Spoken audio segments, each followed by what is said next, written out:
Hello friends, welcome to my channel journey RP. আজকে আসছি আমি একটা বিশেষ একটা জায়গায় একটা নতুন একটা বস্তু দেখাবো, যে বস্তুটা হয়তো আমরা খালি ভাবছি বা কিতাবে পড়ছি। সেই বস্তুটা মানে মানুষে যে পাহাড়ের মধ্যে যে ক্ষেত করে, পাহাড়ের উঁচা নিচে উখরা মুখরা জায়গায় যে ক্ষেত করে, মানে পাহাড়ের উঁচা নিচা জায়গা মানে সমান করে যেটা ক্ষেত করে, ওই ক্ষেতটারে ঝুম ক্ষেত বলে কওয়া হয়।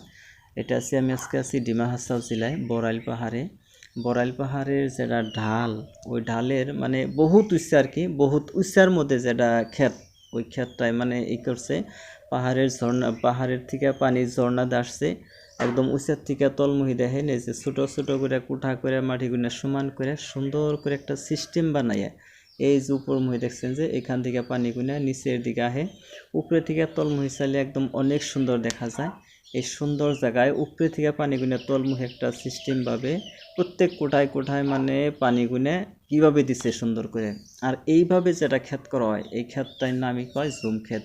বর্তমান এরা কী করব, ধান ক্ষেত লাগাবো, একদম সুন্দর একটা পরিবেশ।